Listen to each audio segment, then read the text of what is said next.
My mother gestured toward my sister's boy and said, "That's the grandson who makes me proud." Then her gaze landed on my son, and she added, "Not the one glued to his screen." The room erupted in applause. Then she slid a $5,000 invoice my way, like it was a playful gag.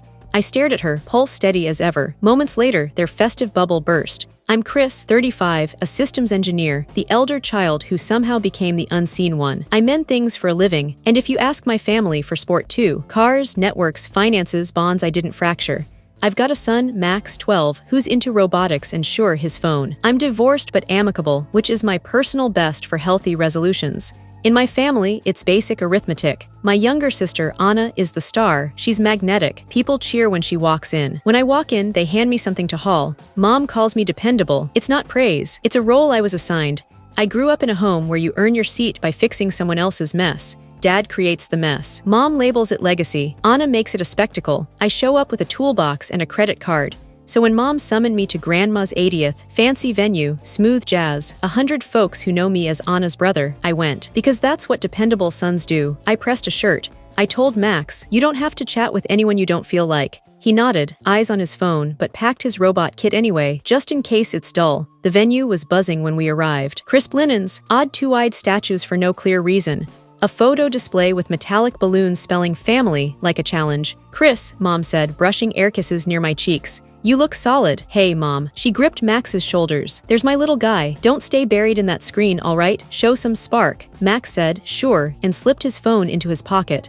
Anna swept in, her dress glittering like she was starring in a primetime drama as the favored daughter. Her son, Leo, wore a tiny suit, hair slicked, charm dialed up. "You came," she said, like it was a shock. "I sat you by the kitchen door so you're close if the staff needs help." "Consider it," I said. The speeches kicked off an hour later. Dad's was brief and warm. He's better with a saw than with words. Then Anna took the stage. She teared up right on cue at 2 minutes, beamed perfectly at 4, and sat to gentle admiration. Mom went last, gripping the mic like a monarch with a staff. "Family," she started, "is what we shape it to be." She pointed at Leo. "This one, he's the grandson I'm truly proud of." Laughter rippled. "Engaged, helpful, aids his mom. A true charmer." Her eyes slid to my table. She looked at Max, who was tweaking a sensor on his robot frame with his phone. Not the one always on his device. A strange, hesitant clap followed. People chuckled the way they do when something's cruel but feels safe because the target won't fight back. I rested my hand on Max's back. He sat taller, stowed his phone, face neutral. Mom pressed on, grinning like she'd just funded a good cause. "Anyway, Grandma, we adore you." As the applause faded, she slid a paper toward me across the table, like a dealer flipping a card. It was the invoice, not a gift, not a gesture, the actual bill for the evening on heavy stock like a certificate. $5,038.27. She'd circled it in red ink, scribbling, "Thanks, love," with a heart. Everyone at our table saw it. Someone clicked their tongue. Anna said, "You're a gem, Chris." Dad acted like he'd misplaced his reading glasses.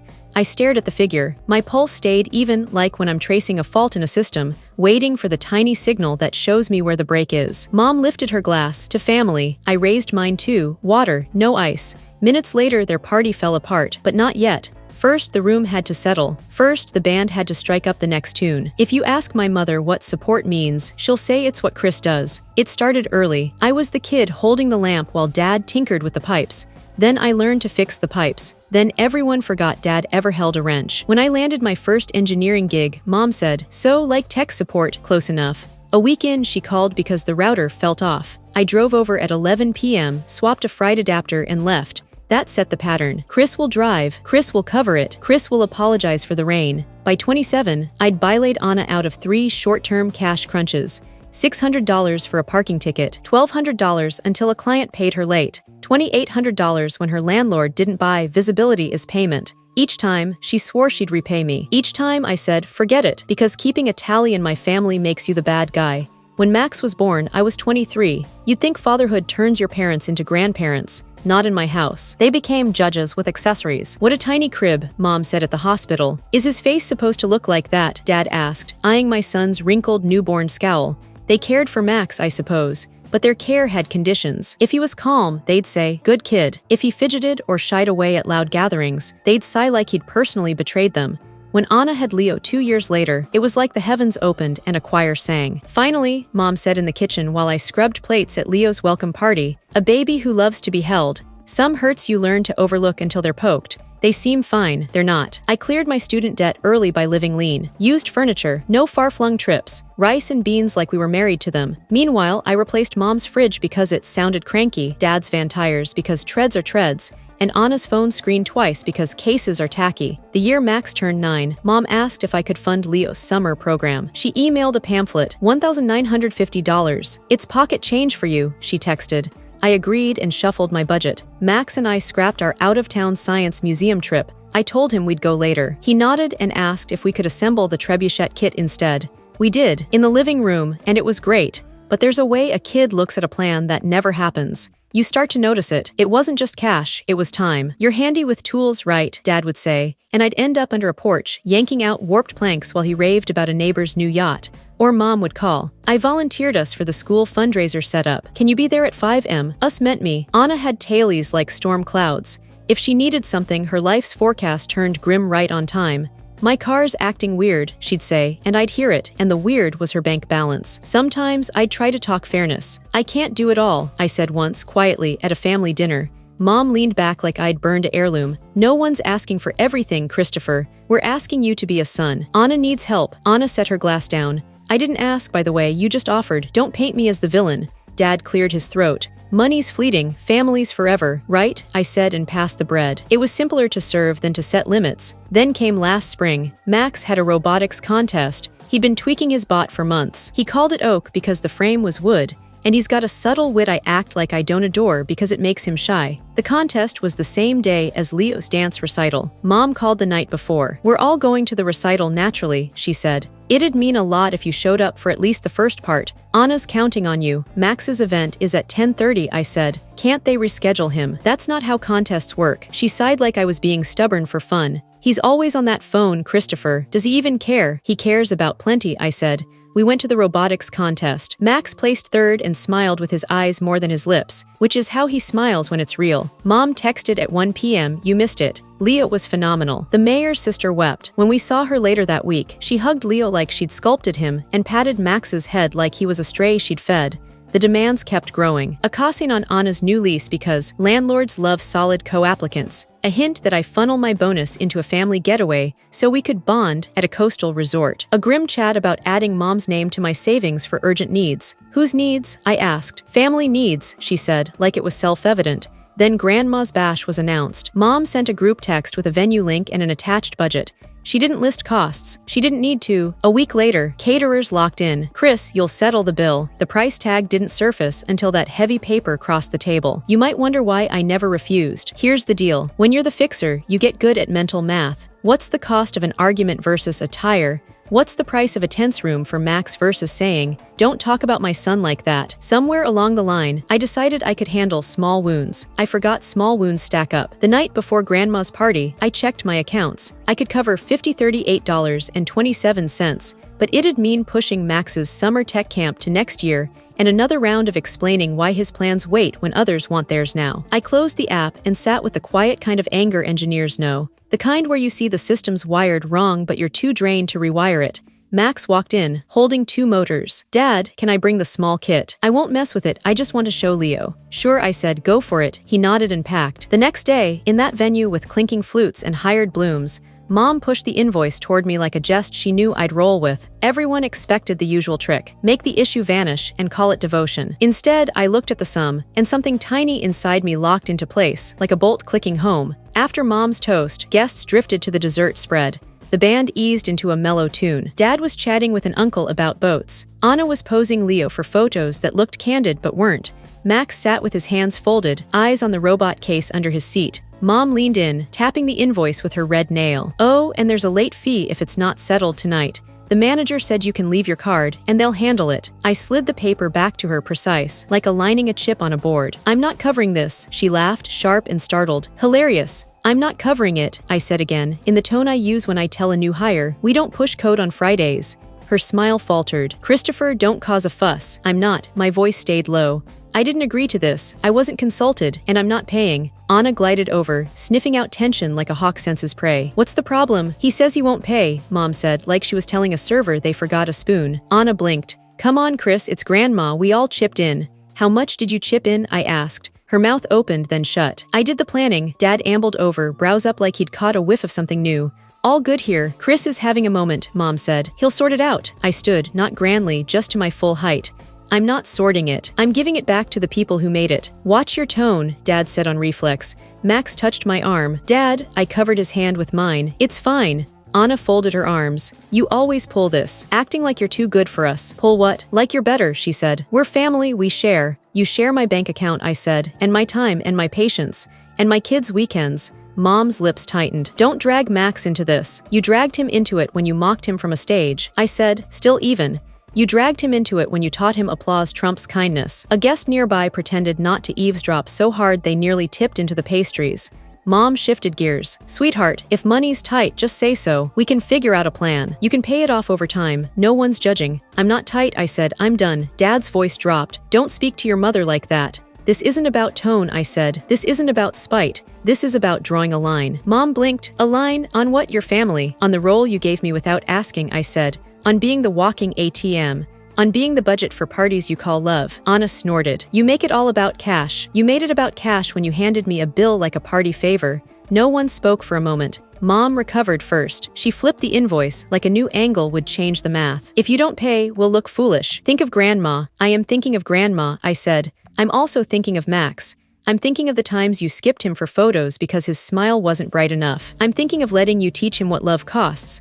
I'm choosing a new lesson. Dad stepped closer. Son, don't, I said. Not loud, just a small word with a latch. Anna tried another angle. What about the lease costing? We submitted it. The landlord's waiting. I'm not costing your lease, I said. I'm not costing your choices. Her face stiffened. You're punishing me because your kid's weird. Max's grip tightened on my sleeve. That click again, something slotting perfectly into place. We're leaving, I said. Mom made a sound, half chuckle, half choke. Christopher, don't be absurd, the pictures. Send me a link, I said. Dad said, walk out and don't come back. I looked at him. You've been telling me that without words for 15 years. He had no reply. People don't when you show them their own reflection. I left the invoice on the table. The first time I didn't pick up a tab that wasn't mine.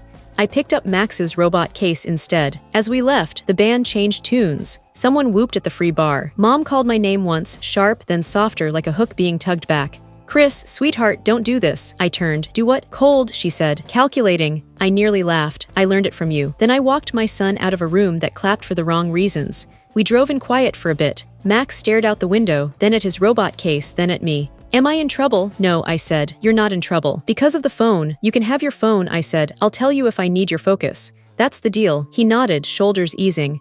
After a pause, he asked, Is Grandma mad? Probably, I said. Is that okay? It's not perfect, I said, but it's all right. My phone started buzzing like a trapped wasp. Calls, group texts. A new chat labeled Family Crisis with 23 messages in 2 minutes. We got ice cream. We went home. We worked on Oak's new grip because its claws were shaky, and Max had rethought the design over Sundays. At 9 p.m., after Max brushed his teeth, he lingered in the doorway. You're not in trouble either, right? I smiled. Nope, I'm good. He went to bed, stepping around the creaky floorboard without glancing at it.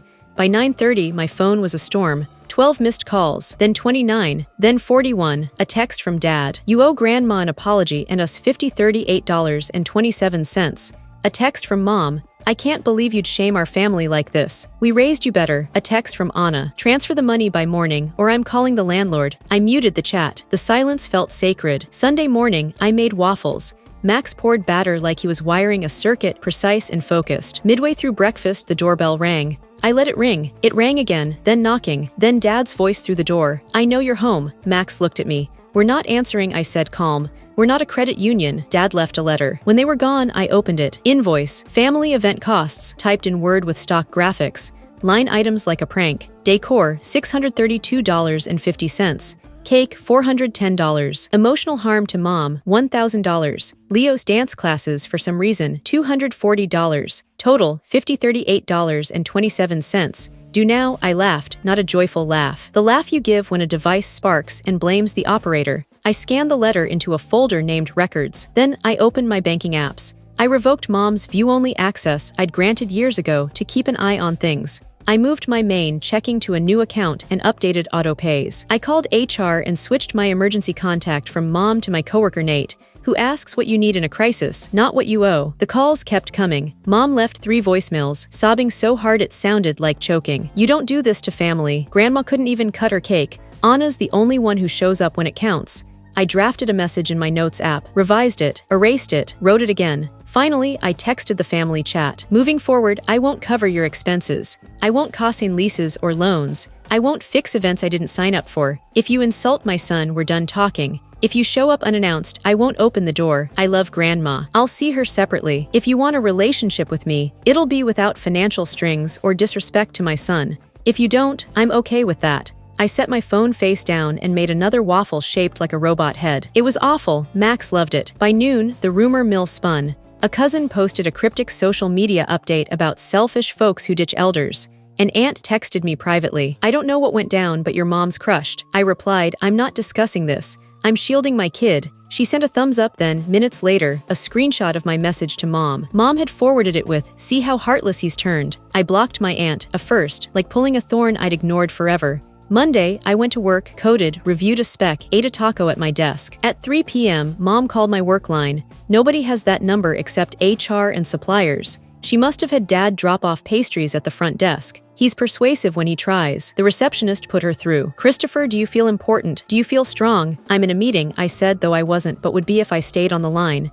This is who you are now, she said. Harsh, punitive, heartless. This is who I am now, I said. When you demand things I didn't agree to and mock my kid in public. She didn't pause. Max is hooked on that phone and you're letting it ruin him. He's creating, I said. On a phone, you're being ridiculous.